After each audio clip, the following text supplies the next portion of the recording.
saying maximum possible reduction happens, that is equal to delta H max equal to mu square R. You remember the formula, right? So we need to, delta H means H naught minus H1 equal to mu square R. We need H1 is equal to what he is asking, the minimum possible of thickness of the sheet that can be produced. So he is asking H1, what is the thickness of the sheet you can get. H0 minus mu square R with nothing but 4 minus mu square is 0.1 square, R is 150. So 4 minus 1.5 is 2.5 mm. Answer is C. 2 marks question, you can easily get it. Similarly, there is sixth question. Question number 6.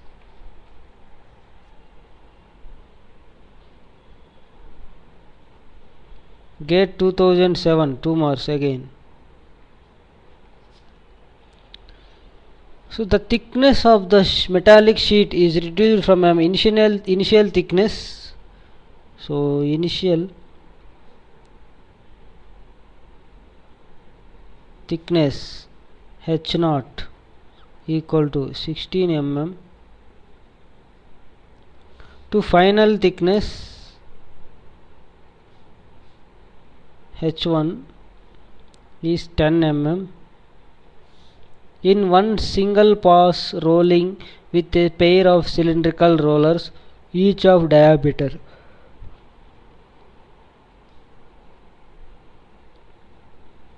Same type of questions they are asking. D equal to 400 mm. The angle of bite alpha equal to. So we know that delta H equal to tan square alpha into R. Alpha equal to tan inverse root of delta H by R. Substitute here, you will get the value tan inverse delta H is nothing but 6 by R is 200, Q is equal to 9.936 in degrees. So if you have to multiply it with pi by 180, because whatever value you will get is not in degrees. Check that once.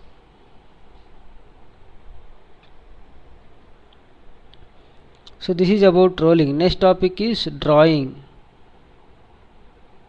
There are so many topics we need to cover. So drawing is here wire drawing majorly.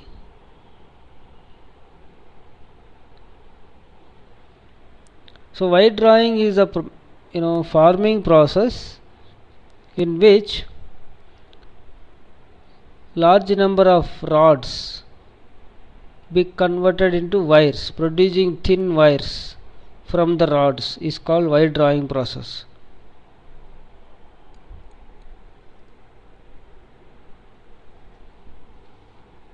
Simple layout diagram.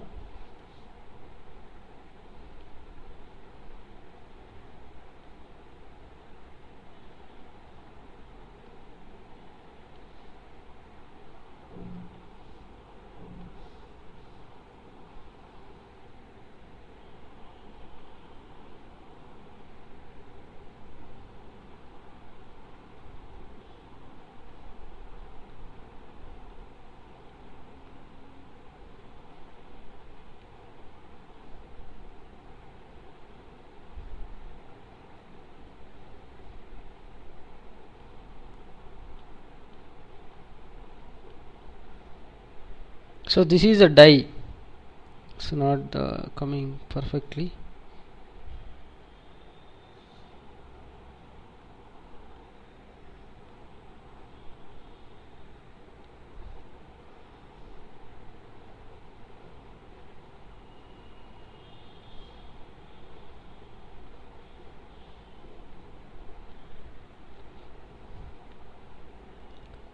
So here wire rod is inserted, rod is pulled with certain force, we will get the size reduction in the rod.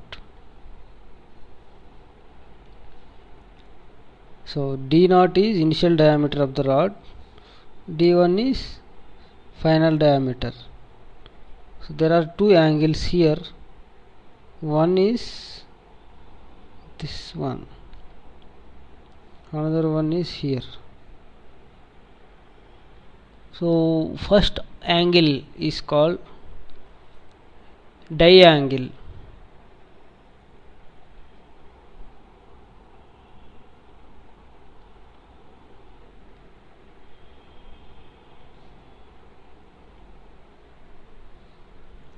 To alpha, here alpha is equal to die angle, half die angle, sorry, 2 alpha is die angle, alpha is half die angle, and d0 is initial diameter and d1 is final diameter of the rod.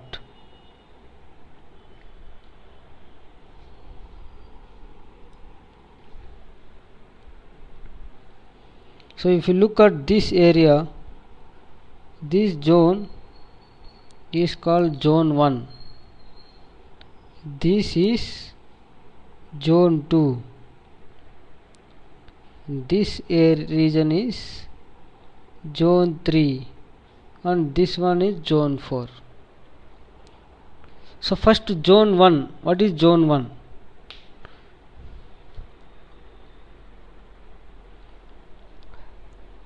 So here the alpha half die angle is varies from 6 to 24 degrees and the softness of the material is high, the alpha is high because we can reduce a lot.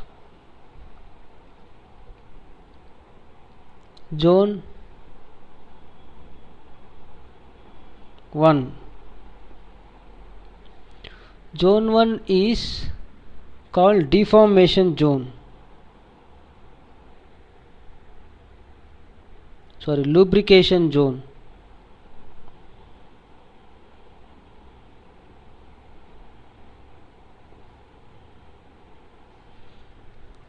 So lubricants are used for drying operation to reduce friction.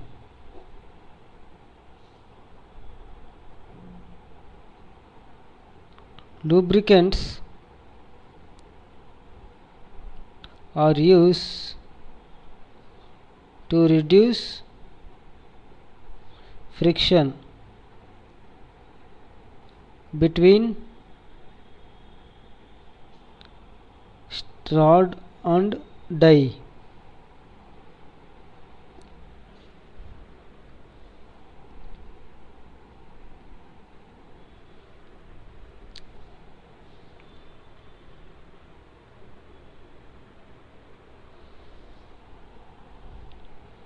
So what type of lubricants you can use? You can use solid lubricant, you can use liquid lubricant, you can use no lubricant. So if you use no lubricant, the surface produced is burnt surface because of high friction. Surface obtained is burnt color. No lubricant gives burnt or black surface color, black colored surface.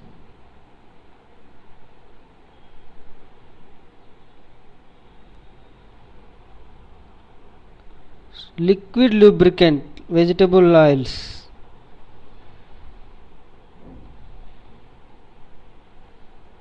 gives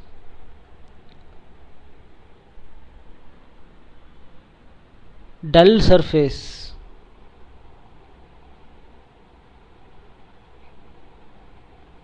Solid lubricant gives shining surface.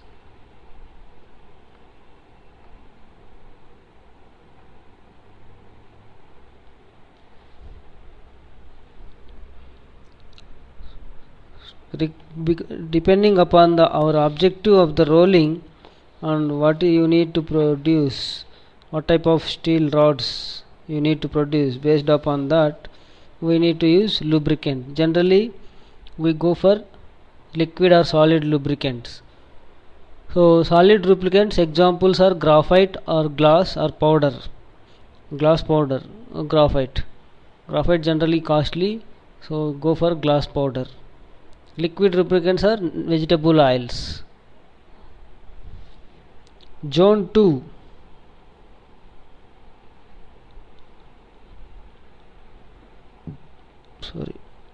Deformation zone. Here deformation, change in the shape takes place. So deformation of material takes place.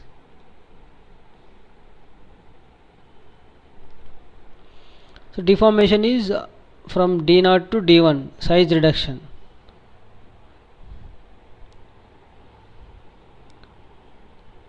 Higher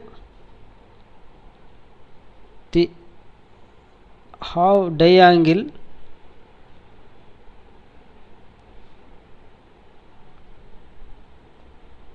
more will be the reduction in diameter.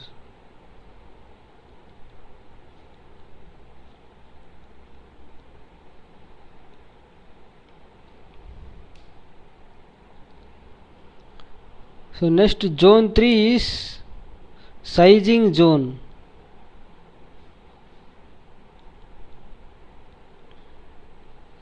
This zone is important.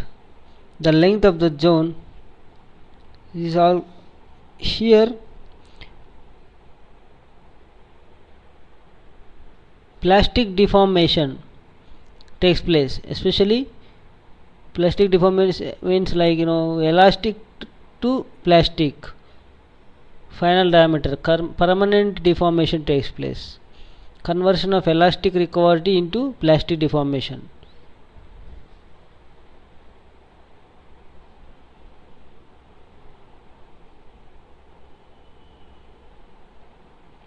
Conversion of elastic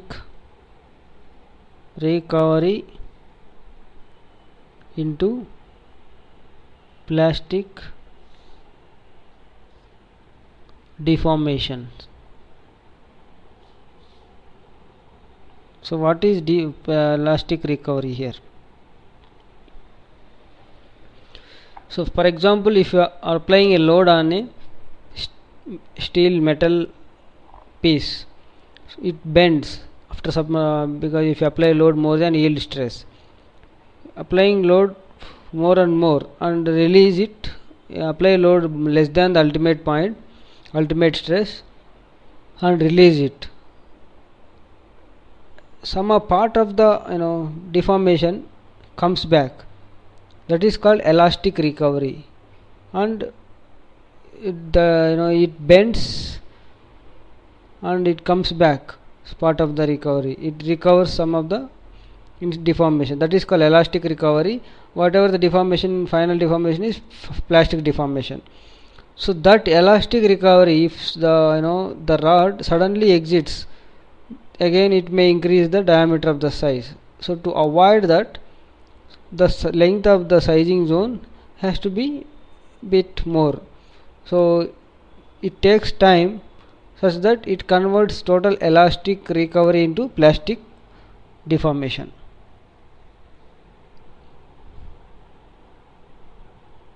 Zone 4, exit zone.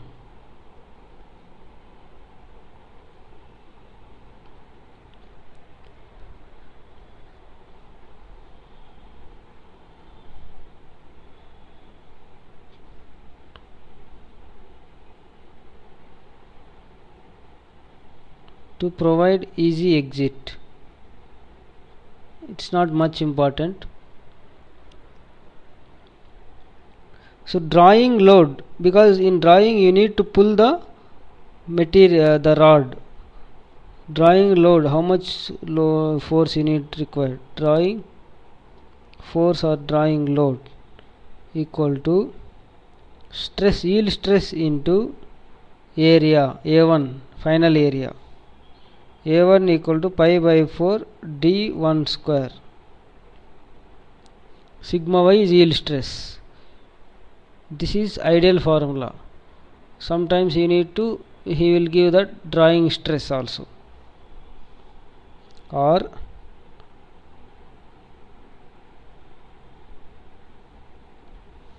sigma, where sigma d equal to drawing stress.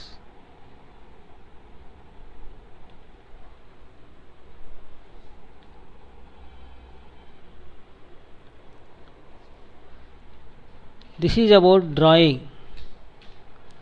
So if you need to, this is drawing steel rod. Instead of steel rod, if you need to reduce tube drawing, then you have to use mandrel.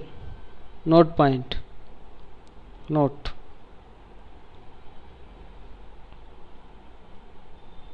Mandrel is used for tube drawing.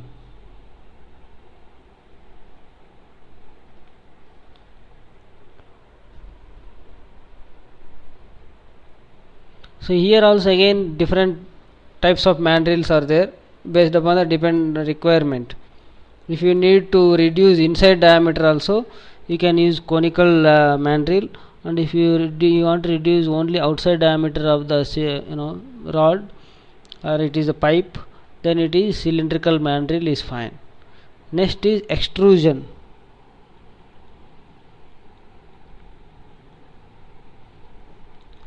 So extrusion is a process in which you reduce the size of the material, or you can produce rods or in any different shape of component. It's not only circular, by applying compressive force. In drawing we used tensile force, tensile loads, but here compressive force. Compressive force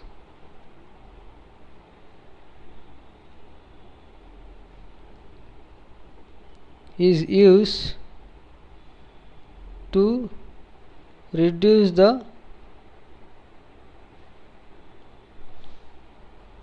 size of a component.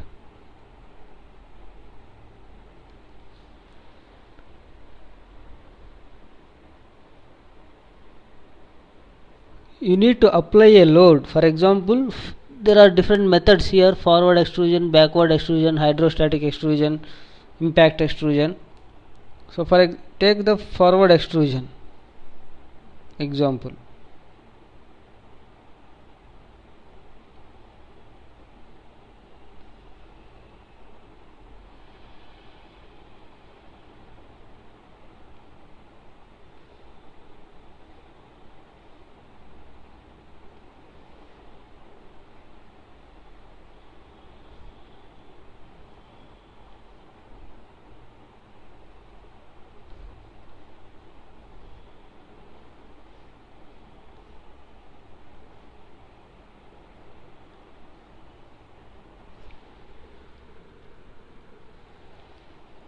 Here you are applying load,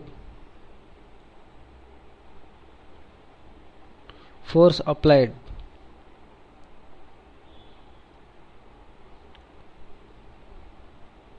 So this one is initial diameter. Whatever you will get out, that one is final diameter. If you observe in drawing rod, tube drawing or whatever, you use final diameter or final area, but here we are applying load on initial side, so we have to take initial area.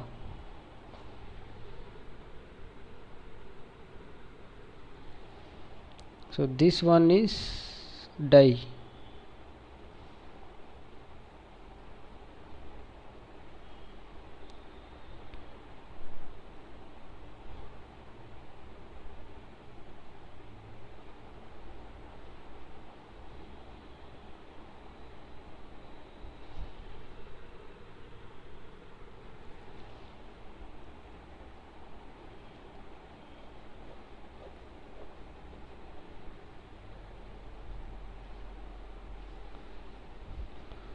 So here this one is ram, applying force on it. You are applying force such that the surface, this part is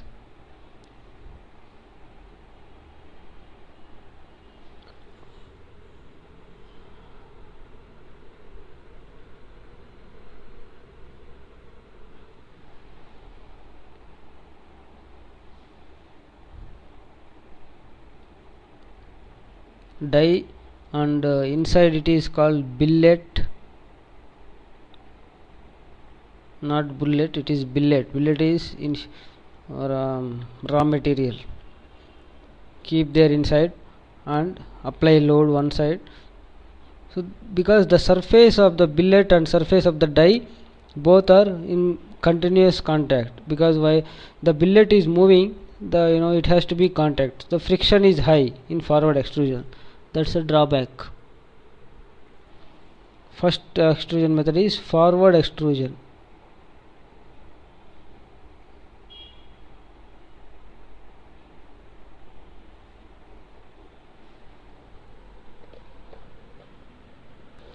Now discuss it. We are applying force in this side. Force required equal to extrusion force required equal to stress, yield stress into A naught, where A naught equal to pi by 4 d naught square, initial diameter.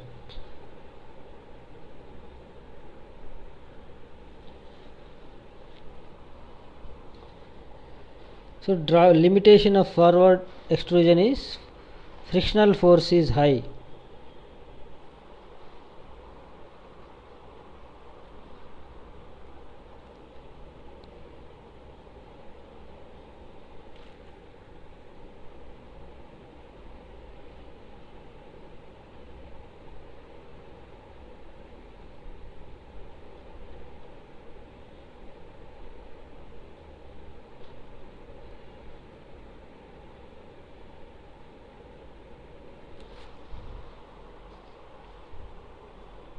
So to reduce the friction, go for backward extrusion instead of the rod output, it comes inside the ram. The design of the ram will complex, so backward extrusion also not practical. So then we go for hydrostatic extrusion. In hydrostatic extrusion, instead of, what happens is, between the ram and billet we use some fluids. So apply load on the fluid, then it avoids the friction. For example, it is hydrostatic extrusion.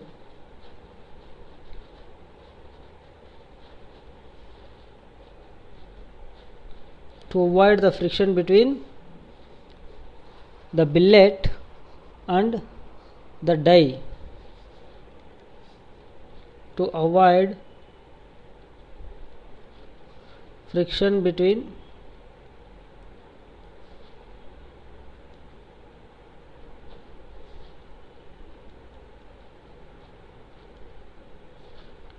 billet and die,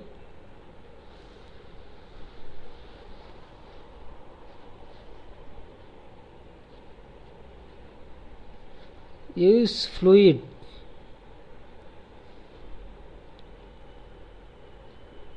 Between them,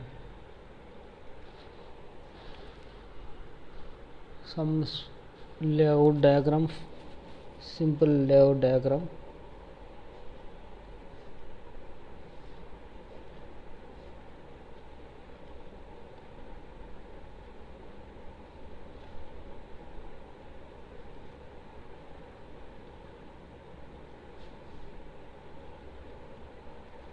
This is a die,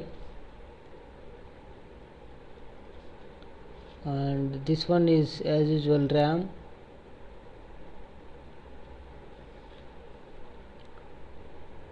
and here it is billet.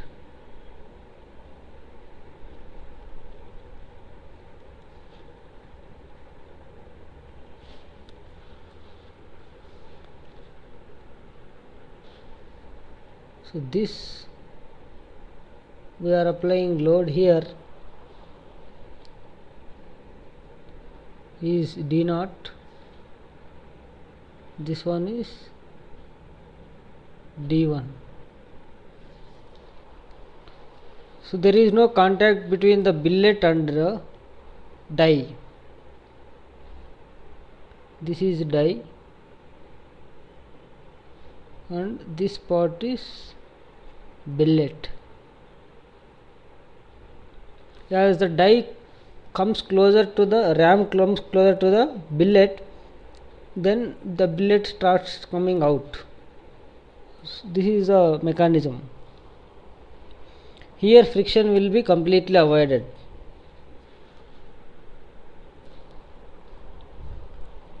Extrusion force, there are some different formulas based on different methods.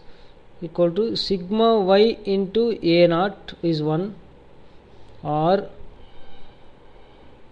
K A naught log A naught by A1.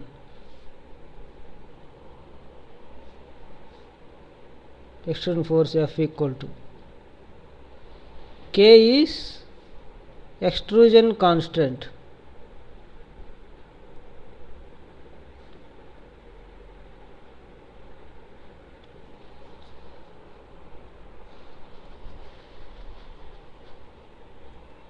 Similarly, impact extrusion is there.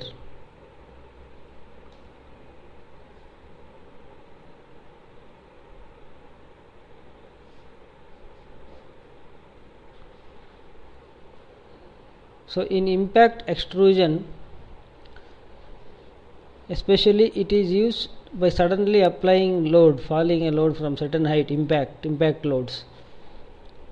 Toothpastes, collapsible tubes are to produce thin wall tubes.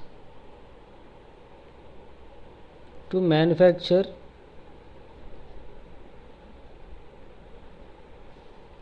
thin wall tubes called collapsible tubes and seamless tubes.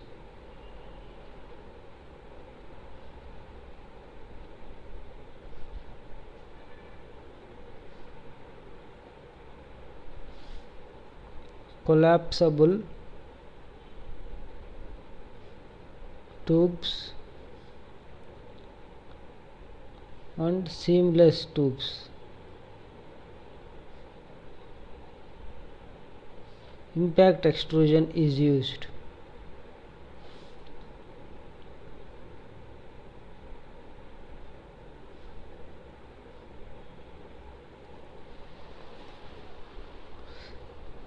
Depending upon the die shape, the component you can generate. So you can cosmetic materials like all cosmetic material packs are manufactured by using impact extrusion. The tubes for paste tubes, whatever Colgate close-up paste tubes are manufactured by using impact extrusion. If you look at the question number 1018,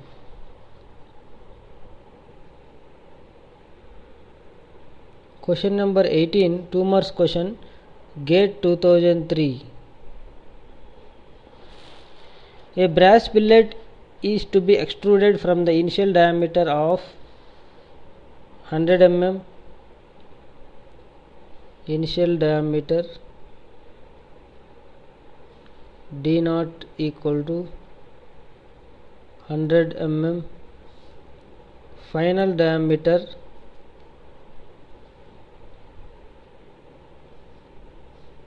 D1 equal to 50 mm, The working temperature is 700 and the extrusion constant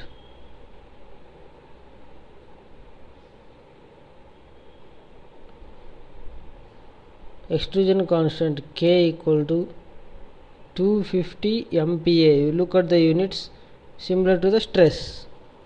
The force required for extrusion. So extrusion force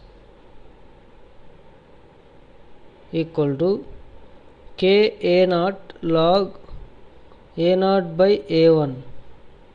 So we know that A naught equal to 5 by 4 D naught square. So D naught, D1, K, everything we know. Substitute all values, you will get 2.72 meganewtons. Extrusion force equal to. Answer is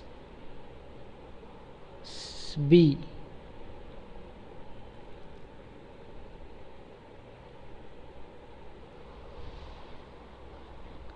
All the questions will be direct and there is no complexity here. Similarly, look at the wire drawing.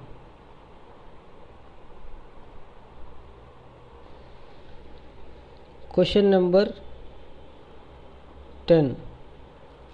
Gate 2006. 2 marks question again. In a wire drawing operation, diameter of the steel wire reduced from. So initial diameter D naught equal to 10 mm. D1 final diameter equal to 8 mm. The mean flow stress of the material. So sigma equal to 400 MPa. The ideal force required for drawing operation. So force required equal to stress into ideal force is drawing operation A1. Substitute the value, we will get answer C.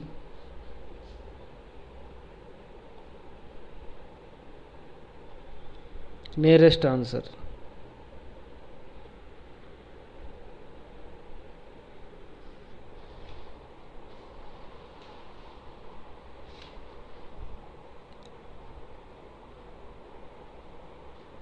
Next topic is forging.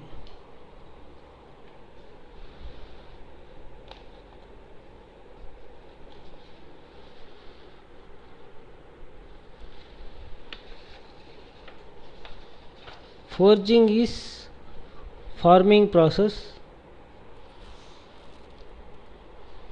It is used as like to generate any type of orientation possible in forging. There are different types of forging. One is hand forging.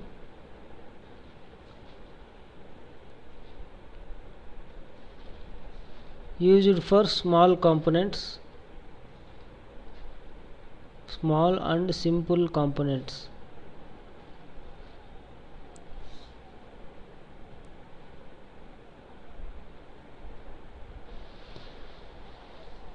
Machine forging for complex, for large components.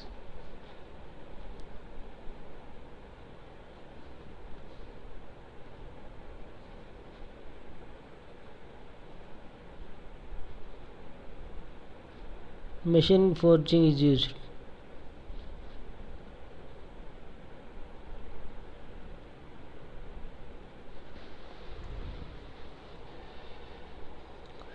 So again, based on the force applied, it is divided into two types. A is press forging,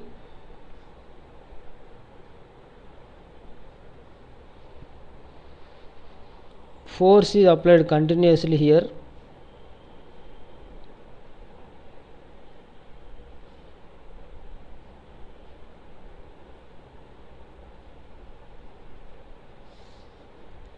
Another one is drop forging.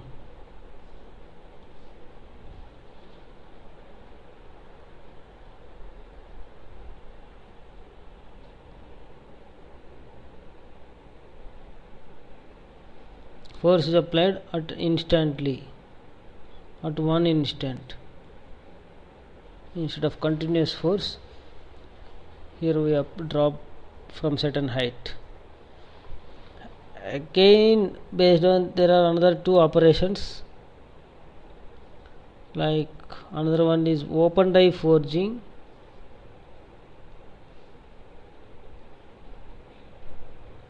where you do forging in open, the component is exposed, and closed die forging,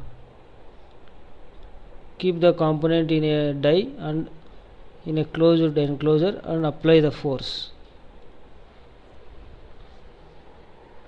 So that closed die is also called impression die forging. So here in open die forging, then mostly we apply these physics to calculate the force required in forging.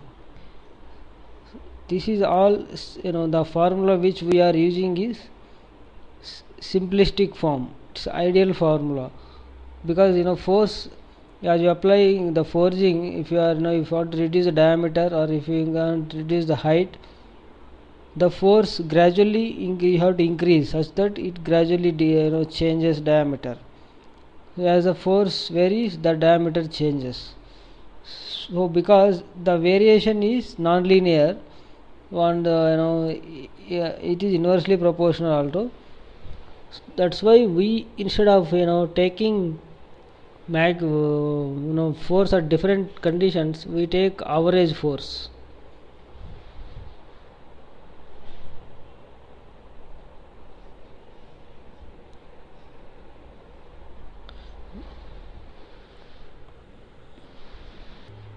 So volume before forging is equal to volume after forging.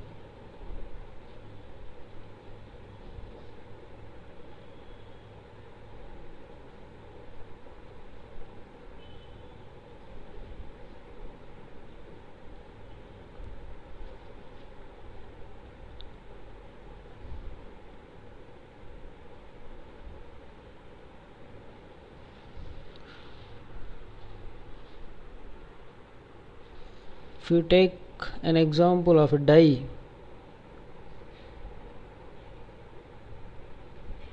diameter d0 is compressed in forging to d1.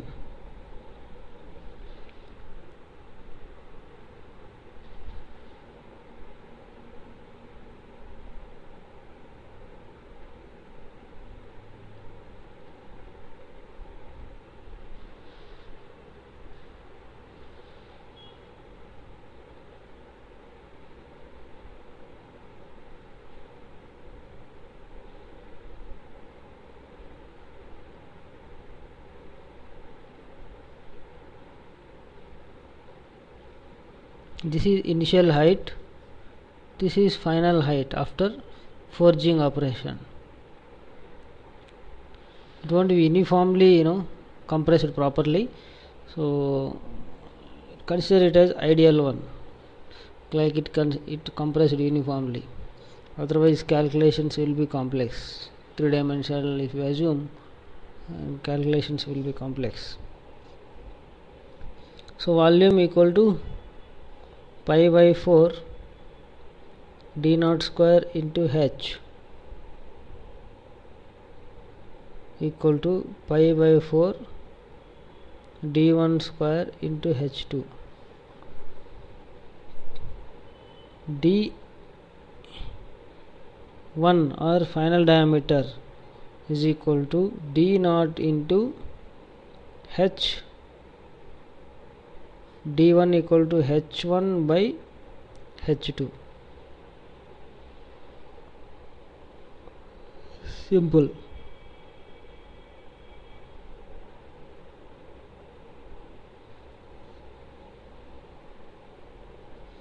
Similarly, force required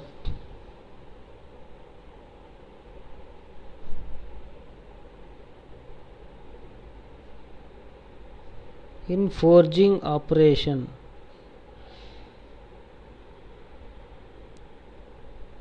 So here the force varies. So initial force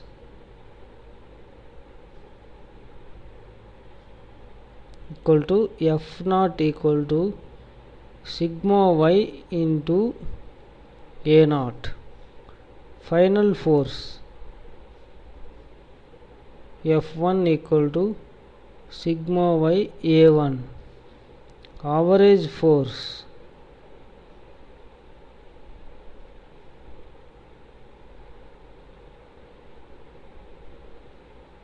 equal to F1 F0 plus F1 by 2.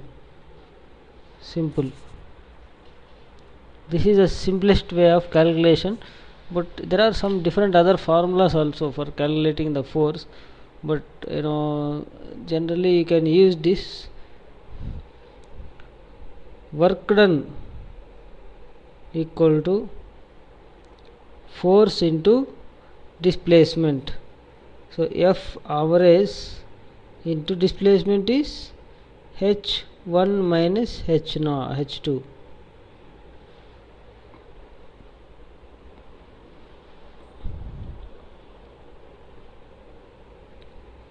Operations performed in forging. Sequence of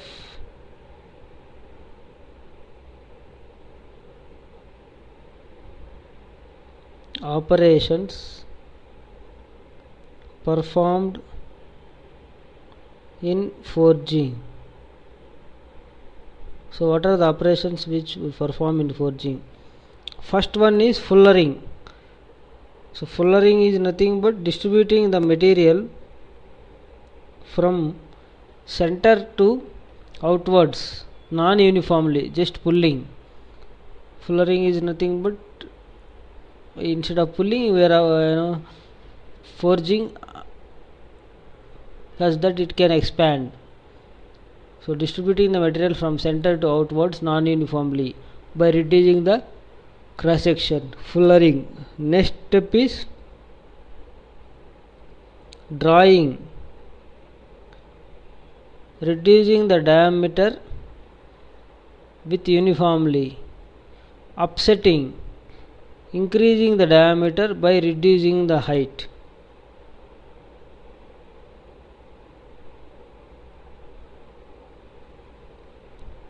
Next one is edging. Collecting the material to locally is called edging. Next one is flattening. Producing flat surfaces is called flattening. Bending. We know that bending the material is nothing but bending. Next is finishing.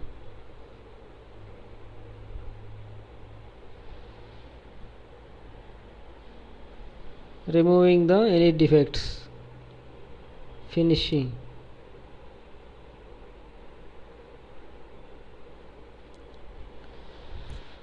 So these are the operations, sequential operations performed on any forging component.